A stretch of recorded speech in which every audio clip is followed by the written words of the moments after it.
Aristotle was a prominent teacher in Athens around 300 BC. He had really good teachings in biology, was one of the first people to do dissection, but his work in physics wasn't near as good.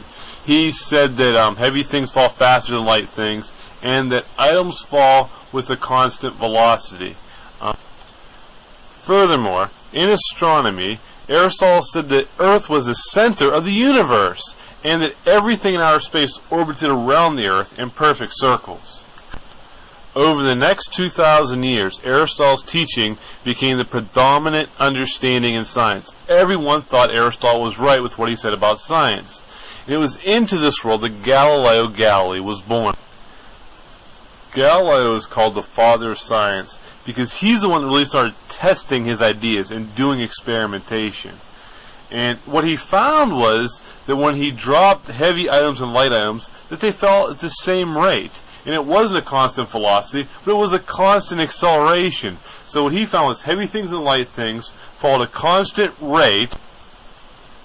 Now these ideas, along with him arguing for a heliocentric worldview, remember Galileo was one of the first to use a telescope, and he saw moons going around Jupiter, and he surmised that not everything orbits around the Earth. And so he argued for a heliocentric worldview and showed through experimentation that heavy and light things fall at the same acceleration. This got him into some trouble, and not everyone liked what he had to say. So I thought it would be fitting to test these ideas by weighing a light object, like say a golf ball, 43.27 grams, and comparing it to a 12-pound bowling ball, which is over 5,000 grams, and we'll see which one falls faster, a heavy thing or a light thing. Bear in mind, the bowling ball is over 100 times more massive than the golf ball, so Aristotle would think it would fall quite a bit faster. Now I have to apologize to you here. With my video equipment I had to record this sideways. I had to turn the camera sideways, so things are going to fall on your screen from the right hand side to the left. But as you see, the golf ball on my left hand and the bowling ball on my right hand side, they fall at the same rate. Again, in slow motion, 1/10 the original speed, they fall side by side. A heavy thing and a light. Now I'm sure Galileo's friends were like, hey, Galileo, but watch this. You drop something light like a piece of paper in a bowling ball, the paper falls much slower. Light things do fall lighter. But if you crinkle up the paper so that it has less wind resistance, but the same light mass, less wind resistance, so without wind resistance, now look what happens. The bowling ball and the paper fall side by side. Again in slow motion. The bowling ball and the paper fall side by side once you remove wind resistance. See, it's only with wind resistance does the paper even fall slower than the bowling ball. They now fall at the same acceleration once you remove wind resistance. Galileo kept experimenting after this. He would roll a ball down a ramp with evenly marked spaces, and what he found was the time it took to roll down one of those evenly marked spaces was the same amount of time it took to roll down the next three, same amount of time as it took to roll the next five, and so on. And so he called this his law of odd numbers, because the same amount of time it took to roll down evenly marked spaces of odd numbers. Now if you took the total distance it rolled versus the time segment, what you find is during the first time segment it rolled a total distance of 1. During the second time segment it rolled a total distance of 1 plus 3 or 4. And during the third time segment it rolled a total distance of 1 plus 3 plus 5 or 9. And so on. And so that the total displacement or distance that it went was proportional to the time squared.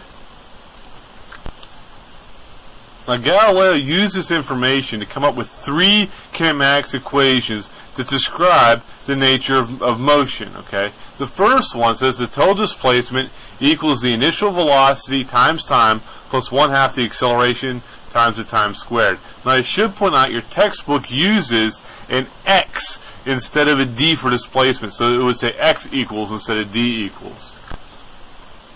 The second equation, Vf squared equals Vi squared plus 2AD, or the final velocity squared equals the initial velocity squared plus twice the acceleration times the displacement. And the last one is really the definition of acceleration. The final velocity equals the initial velocity plus the acceleration times time. Now with these three equations we can analyze accelerated motion. And we're going to do that along with calculate the acceleration due to gravity. Because hey, if acceleration is constant for heavy things, light things, for everything on Earth, is kind of an important number for us to know. So at this point, we're going to drop a ball down, and we're going to measure how long it takes to fall down and use these equations to determine the acceleration. Let's just watch as the ball falls for the first time, and then we'll get a stopwatch so we can time it. Here we go. The ball is at the top of the screen on the right hand side and falls down to the bottom. Now you saw it fall, but let's go ahead and get a stopwatch here. You may want to pause it. Bear in mind that most cell phones have a stopwatch utility built right in. Now if you need to rewind here and rewatch it, it's fine. But what you're going to need to do is start recording right when the ball is released from the top. And we are watching this in slow motion, so we'll take that time we get and divide it by 10 to show actual time. Once you've gotten the time recorded, write it down. And we'll need to start looking at what other information we have available. The drop distance is about 2.6 meters, and if it's dropped, the initial velocity would be 0. And so we have this information. Your time divided by 10, the drop distance as negative 2.6 meters, and the initial velocity as 0 meters per second. Now we want to find the acceleration. So we need to pick an equation that will allow us to calculate the acceleration. Which one of these three will allow us to find the acceleration with the information we have? You can pause it to decide.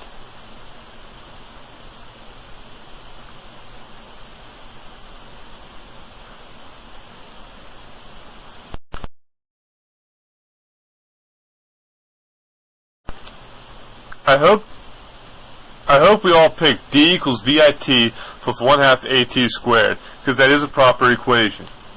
Now the initial velocity is 0, so that whole term goes bye-bye, and what we're left with is displacement equals 1/2 the acceleration times the time squared. Now go ahead and solve for the acceleration. You can again pause it here.